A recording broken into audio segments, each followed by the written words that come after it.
So today the topic is having self-worth and to believe in yourself and knowing who you are. Why? Because this helps many marriages and it also helps the single woman. This is how it works. Like if you're in a marriage and maybe you have gotten married too young and you didn't know how to cook or something. And you had to rely on your husband to teach you how to cook, because sometimes men know how to cook more than women. But there is a story that I know, and it's about a young girl who got married. And she was only 16 years old, but they did wait till she was 18 to get married. But once she got married, she didn't know how to cook, and she didn't know too much how to do things in life. She was very insecure. And so she had to rely a lot on her husband. She would always go to her husband to for advice or to help her with this or that. And in the beginning, he thought that was really neat because, you know, he was in control. He could tell her how to do it, when to do it. But over time, it wore him out and he got kind of tired of it. It was like a burden to him. So he was just wishing that she would know how to do these things so that it wouldn't be a burden on him to tell her how to do things. So he would tell her this, but she was very young and she didn't have confidence in herself. So that is what this video is all about. It's about helping the women to be confident in themselves before marriage, or even if you are married, it can happen as you're married. How a woman can be confident in herself is to learning skills, you know, learning things such as cooking and sewing and like that. Or every individual is unique and different. God has made everyone in his image, but he's given everyone a specific talent. He may have given you one talent or many talents, but he does expect us to use them. And I believe there is a reason. And the reason why I believe this is because I've worked with women for 18 years now who are mentally ill. I work with the mentally ill population. And when I began working with them, I was really surprised that almost all of them were single. And I was surprised because they all had a mental illness. I was surprised because I was single and my heart went out to them. I began to care a lot about the single woman. And I wanted to know how they got this way. I didn't want them to be this way. So I was trying to help them. So as time went on, I started studying about this and I started researching on how women get like this. Now, there's many reasons how they could get this way, but today we'll talk about one reason. And one of the reasons is, like I said, with either you got married too young or you got married and you didn't have too many skills because you didn't know what they were. You didn't know what talents you had. Maybe your parents didn't have time to teach you. Maybe you didn't discover them. So that is a big problem in marriages because, like I said, the man will be overburdened and run out of time of having to show you. So it is very important to know who you are, to discover your talents. Whatever talent you may have, it may be administration, it may be baking or cooking, it could be singing, whatever talent you have, learn what it is and perfect it. Be a master at your talent. And because if you start using your talents, just one little tiny thing, it will grow to many talents. Believe me, I have a daughter who I told her this when she was very young. And we would sit around the kitchen table and because that's when YouTube started getting big and, you know, being girls, we got on YouTube and we seen, oh, how cute. They're making these beautiful hair bows for little girls or for women. And we thought that was really amazing how they made them. And we discovered that they were very easy to make. So we said, let's do these hair bows. They're so beautiful and maybe we could sell them online and stuff. So we started doing that. We started making hair bows and they did come out very beautiful. Now, I'm telling you that because that's where it started, at the kitchen table with my daughter. I was teaching her how to discover her talents. Well, the amazing thing that happened is that during the years, within, I don't know, 4, 5, 10 years, her one little talent of making hair bows grew to many talents. She not only makes hair bows, she makes the most beautifulest cakes. I'm talking about professional cakes. She could work anywhere making those cakes, whether it be a market or whether it be in a high society restaurant. She can do it. Not only cakes, she became a very good cook. Now, I didn't teach her how to do this, but a parent has a way of igniting the fire in their children. Once they discover one talent, they will want to discover other talents. And also, God has showed her her talents. So her talents, her one talent has multiplied into many talents. And so she's very confident in that.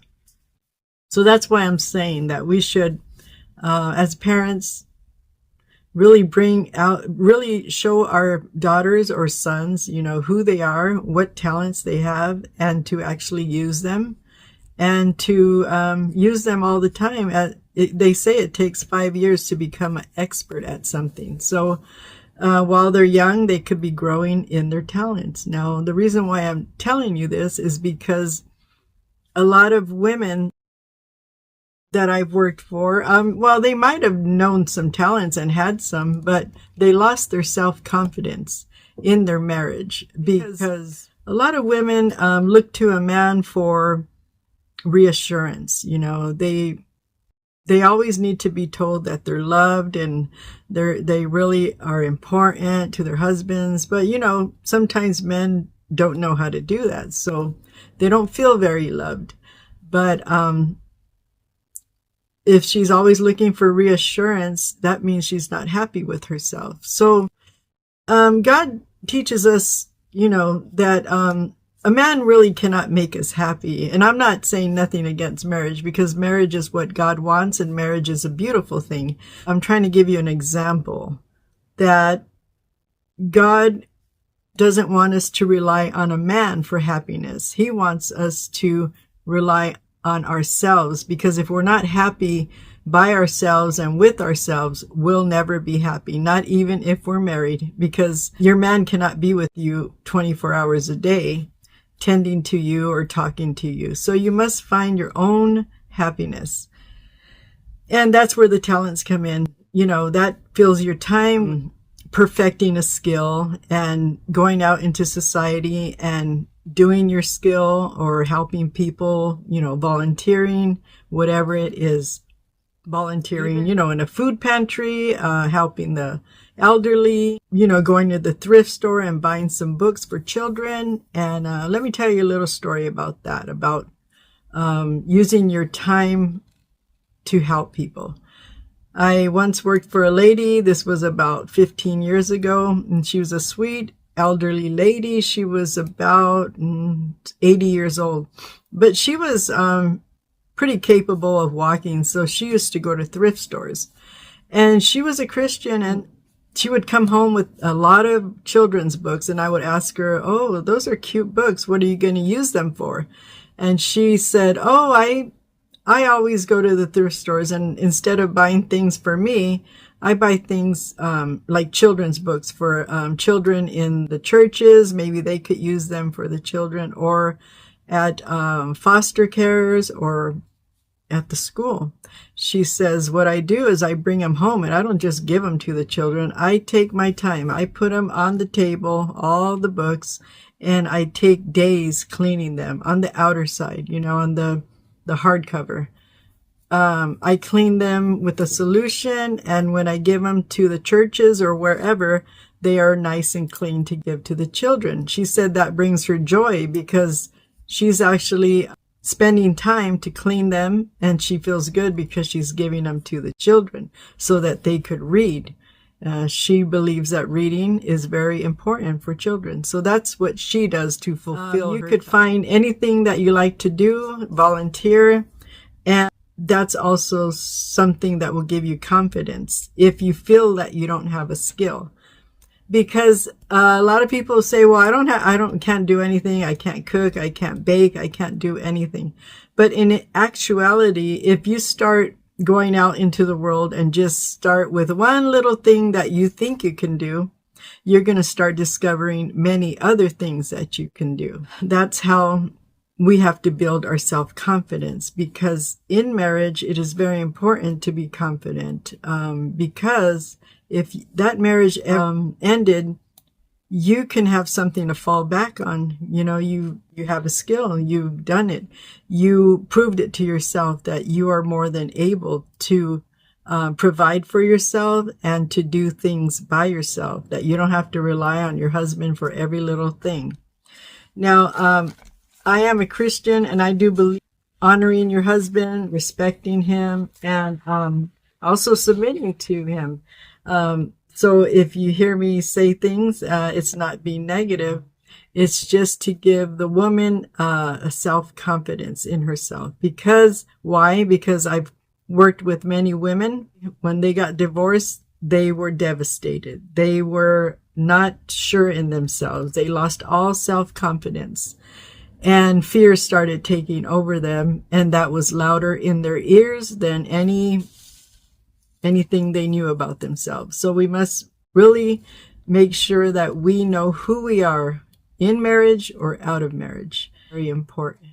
Now, there is a verse in the Bible, and I'm going to read it because this is very important. It's found in John 4:5-30. And it's the story about the Samaritan woman. It's the story about how God helps the Samaritan woman.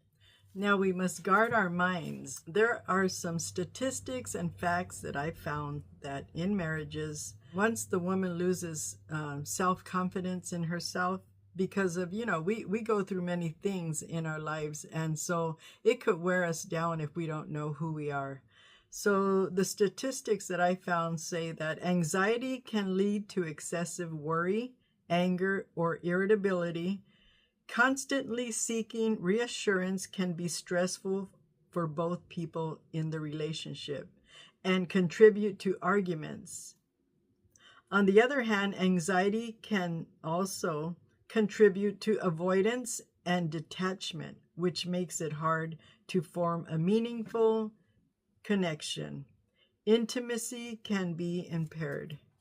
That's why we need to guard our minds. We need to make sure we don't get to that point of being anxious, like out of control, because once it gets out of control, it will spiral into something bigger. So that's why we need to start with ourselves. God wants us to learn how to be happy with ourselves and to be competent, to learn skills.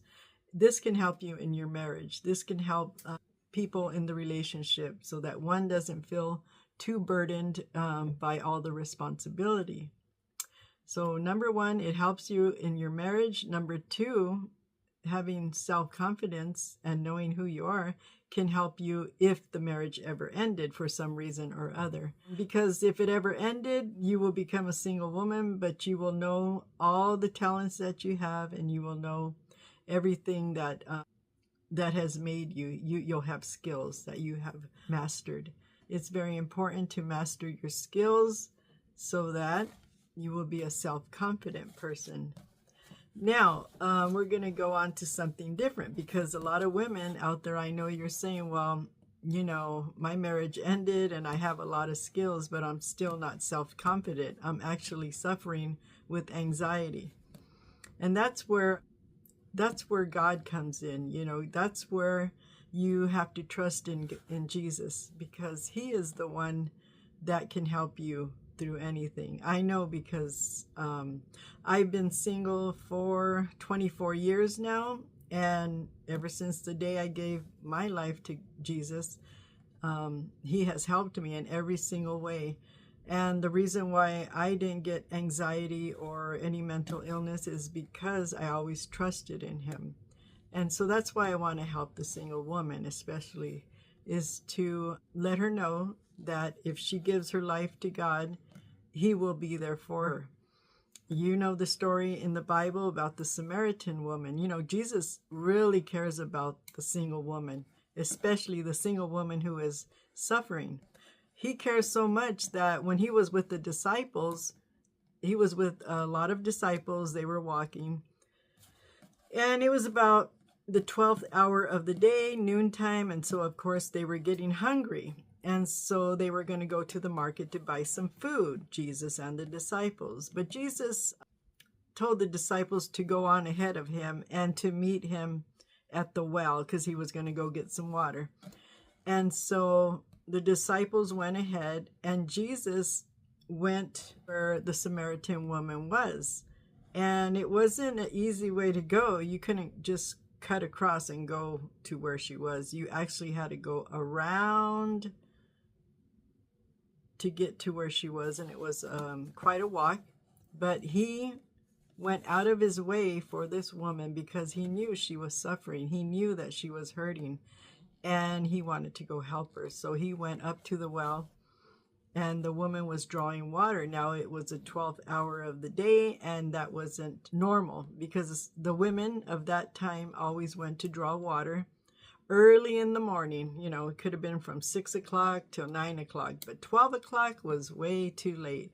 But anyways, Jesus went there and He asked her for a cup of water, and she says, how can I give you a cup of water? You don't have anything to put it in. And you know that the Jews and the Gentiles do not speak to each other. And He said, if you only knew the cup of water that I had, you would never thirst again. And she laughed and she said, oh, I would like that cup of water. Can you give me that cup of water? And Jesus said, first bring me your husband. And she said, I don't have a husband. And He said, you're telling me the right thing that you don't have a husband, but you have had 5 husbands before. Now the one you're living with is not your husband. So you're telling me the truth. And she could not believe that He actually told her what she was doing and what she has been through. And she goes, who are you? And he says, if you knew the water that I can give you, it is living water, and this water can fill you up. And she said, I would like that water. And He said, then you must not go back to that man, and you have to go back and not sin anymore, and give your life to the Lord, and you will be filled up. In other words, what He's telling her is that you're trying to fill that emptiness with a man. Like when one man leaves you, because she had 5 husbands, so that means that her relationships did not work out. The first one, you know, who knows what it was, but it seems like it might have been her fault, because after 5 husbands, it has to be something that you're doing. So Jesus knew she was suffering and having to turn to these men, and maybe they were abusive or maybe they weren't, but he felt a need to go help her out. And He knew that she shouldn't be trying to fill that emptiness with the man, because all that's going to happen is she's trying to find happiness in a man instead of knowing her true God, because God is the only one who could fill that void in you. If you feel empty today, it is because you are far from God. But if you want to feel that you are loved, that you are cared for, if you want help in life, that's where Jesus comes in. He will fill that empty void. How do I know? Because I've been single for 24 years, and He's always filled that void. If He didn't, that's because I didn't let Him, because I was thinking other things and I was getting depressed, because of course we're human, we're going to go through these feelings. But I always knew how to get out of it by turning to God and asking for His help, and He always helped me out and took depression away. And so anyways, I'm about to stop this video. I just wanted to let you guys know that there is help out there.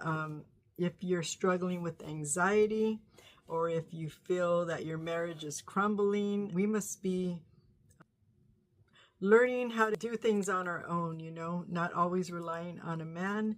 You'll find happiness in yourself if you just give yourself some time and learning your skills, discovering your talents, perfecting them. And for your daughters and sons also, let them know so that when they go through life, they will be well equipped to handle everything that they have to go through. So I just want to end this video telling you that I will be praying for you, and thank you for spending time with me, and you have a good day. Bye.